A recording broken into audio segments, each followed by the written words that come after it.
เฮ้ยมีปลาเล็กปลาน้อยนะครับมาจากแฟนคลับด้วยแฟนคลับนะคุณน้องเอมมี่นะครับส่งมาให้จริงๆแล้วมันเป็นของที่ราคาแพงมากแต่ว่าเก็บได้นานแล้วก็ทำอาหารได้อร่อยมากๆวันนี้เราก็จะทำอาหารจากไอ้นี่กันละไปลุย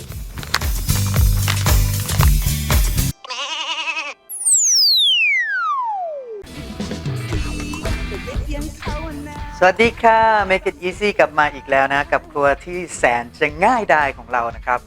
มีเทปก่อนๆนี้ถ้าลองไปไล่ชมจะเห็นว่ามีอยู่คลิปหนึ่งที่พูดถึงเรื่องของการหุงข้าวเหนียวในหม้อหุงข้าวนะฮะวันนี้เราจะมาแบบไม่ต่างกันครับง่ายๆแบบนี้นะครับใช้หม้อหุงข้าวนะสำหรับครัวทันสมัยปัจจุบันนี้หม้อหุงข้าวเนี่ยจะมีกันทุกบ้านแล้วแหละหลายคนก็ไม่รู้ไอ้หม้อหุงข้าวเนี่ยเขาทำกันแค่หุงอย่างเดียวหรือเปล่าใช้หุงข้าวอย่างเดียวหรือเปล่าแล้วในข้าวมันทำอะไรได้อีกไหมแต่ว่ามันเคยดูอยู่ครั้งหนึ่งที่เขาบอกว่าไข่เนี่ยไม่ควรเอาไปใส่ในหม้อหุงข้าวแบบนี้นะถ้าจะใส่ต้องล้างไข่ให้แสนสะอาดเลยครับแต่ว่าวันนี้ไม่ได้เกี่ยวกับเรื่องของไข่นะครับเราจะมีเคยได้กินอาหารชนิดหนึ่งนะครับที่ญี่ปุ่นนะครับคือชื่อทาเกโนโกโกฮังนะฮะก็คือเป็นข้าวเหมือนข้าวหุงพร้อมกับซุปหน่อไม้อ่ะเป็นหน่อไม้เนี่ยครับแล้วก็เอาไปเหมือนเราทำต้มแต่มันเป็นการหุงไปกับข้าวเวลาที่มันเดือดเนี่ยน้ำซอสน้ำซุปน้ำของหน่อไม้มันก็จะเข้าไปในเม็ดข้าวด้วยอันนี้ก็เหมือนกันครับแต่ว่าเราไม่มีหน่อไม้เรามีแค่เห็ดแล้วเขาบอกว่าเห็ดเนี่ย3 ชนิดรวมกันนะครับเป็นยานะครับวันนี้เราก็มีสัตว์3 ชนิดด้วยกันนะแล้วก็จะใส่ปลาเล็กปลาน้อยสักนิดนึงแล้วก็เจ้าโขลก3 เกลือครับไปง่ายๆเลยไม่กี่นาทีก็จะได้กินข้าวกันแล้วล่ะไปลุยค่ะ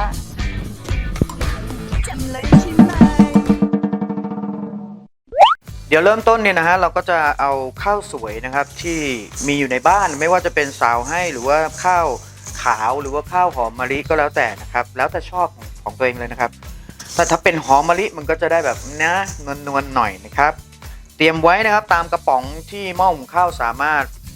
รับได้นะครับแล้วก็เผื่อไว้สำหรับสิ่งที่มันจะเติมเข้าไปด้วยนะครับก็ใส่ทั้งอย่างนี้เลยเนี่ยอาหารนะครับเวลาเราแกะออกมาหรือว่าเราซื้อมาเนี่ยเราใช้เลยนี่ก็โอเคก็น่าจะได้คิดว่าเขาน่าจะทำมาสะอาดพอแต่ว่าใครจะไปรู้มันอาจจะไม่สะอาดพอก็ได้เราเลือกมาจำนวนสมมุติว่าข้าว3 กระป๋องนะครับประมาณปลานี่ก็สักประมาณ1 กรัมหรือ2 กรัมนะก็จะได้รสชาติเค็มๆแล้วล่ะฮะ2 กรัมนะไซส์ประมาณนี้โอเคเราก็จะเอาเจ้าปลานี่ไปล้างก่อนนะครับข้าวนี่ก็ซาวน้ำเหมือนเราจะหุงธรรมดาเลยนะครับไปลุยกันเลย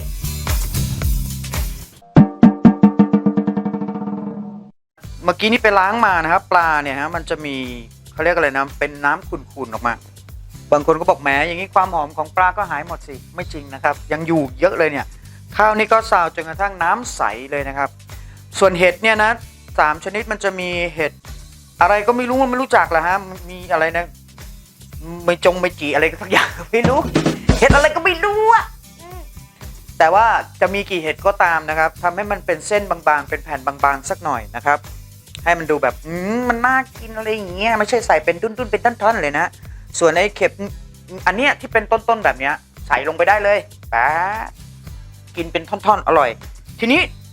โขลก3 เกลือเนี่ยฮะก็จะมีรสชาติออกเค็มๆหน่อยใช่ไหมครับแล้วก็มีกระเทียมแล้วก็พริกไทยอยู่ในนี้เนาะแล้วก็ปลาเนี่ยครับปลาเล็กปลาน้อยเนี่ยก็จะออกเค็มๆอีกเหมือนกันดังนั้นผักที่จะใส่เติมความหวานเข้าไปในต้มต่างๆหรือใดๆก็ตามนะครับหัวหอมสิครับใส่ไปเล็กน้อยหอมใหญ่เนาะไม่ต้องชิ้นเล็กนะครับกลางๆเนี่ยประมาณท่อนแบบเนี้ยใส่ไปง่ายแสนง่าย พูดแล้วก็น้ำลายไหลรอกินเลยเนี่ยไม่ต้องเยอะมากนะมันจะกลายเป็นแบบหวานตุ่นๆเกินไปครับเอาละเดี๋ยวจะใส่หม้อแล้วนะเธอไอ้เหี้ยเอาข้าวใส่ลงไปฮะ3 กระป๋องนะครับปกติแล้วน้ำตวงข้าวเนี่ยก็1 กระป๋องต่อเขาเรียก1 ต่อ 1.25 หรือ 1.50 ก็คือ1เท่าตัวครึ่งนะหรือง่ายๆก็เอานิ้วจิ้มเอาแล้วกันเหมือนสูตรไทยๆเราครับเอาละเว็บเอาน้ำมาด้วยสขาเราจะไม่ใช้น้ำปลาเลยนะเพราะปลาเค็มอยู่แล้วและไอเนี้ยก็เค็มอยู่แล้วเอาน้ำใส่ลงไปในข้าวครับ3ป๋องก็จะเท่ากับ4ประมาณ4ครึ่ง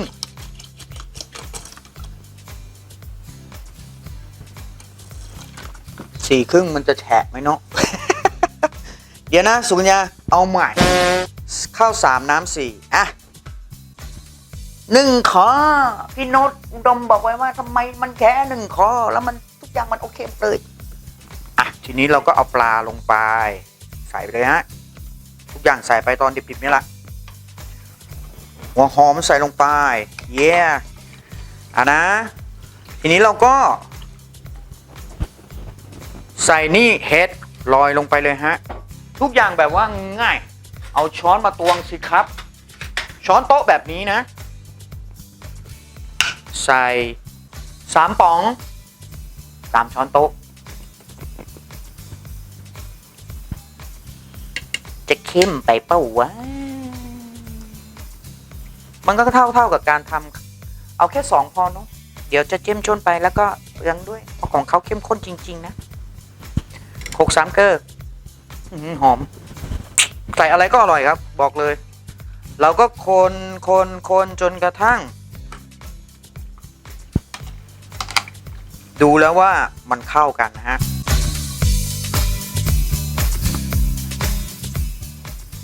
เช็ดตูดหม้อให้เรียบร้อยนะครับใส่ลงไปในหม้อเย่แล้วเราก็เอาไปเสียบปลั๊กกดหุงเลยครับแล้วก็รอประมาณพอมันตัดปึ้งเดี๋ยวเรามาดูกันครับ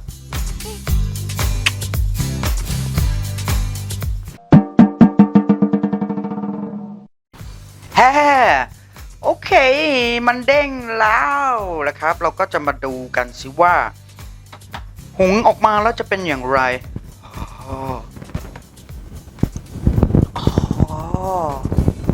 ให้ดู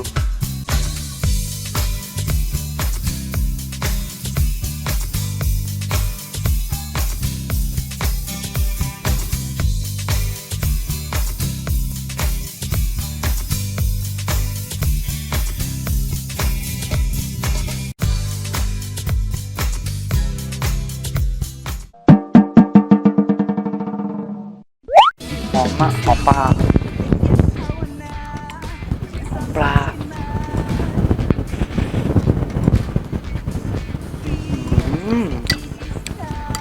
บอกเลยว่าอร่อยจริงครับว้าวเดี๋ยวจะไปนั่งกินให้จบเลยนะฮะชอบใส่พริกเราก็เอาพริกซอยใส่ลงไปนึงได้พริกไทยโรยก็ได้นะครับแล้วก็แม็กกี้ก็ได้นะครับปรุงรสตามใจชอบแต่เท่านี้ก็อร่อยแล้วหอมปลาย่างมากๆครับคุณจะใส่ผักอะไรก็ได้ครับจะเป็นหน่อไม้จะเป็นอะไรฟักลูกฟักเหมือนต้มฟักแต่ว่าเราปรุงไปกับแล้วเม็ดข้าวนะมันอมซอสนะครับเนี่ยอร่อยจริงๆครับท้าให้ลองนะบอกเลยว่าไอเนี่ยมีติดบ้านแล้วก็อะไรก็อร่อยไปหมดจริงๆวันนี้ขอบคุณมากนะครับที่ติดตามชมรายการมาโดยตลอดเนาะจริงๆคลิปสั้นๆแต่ว่า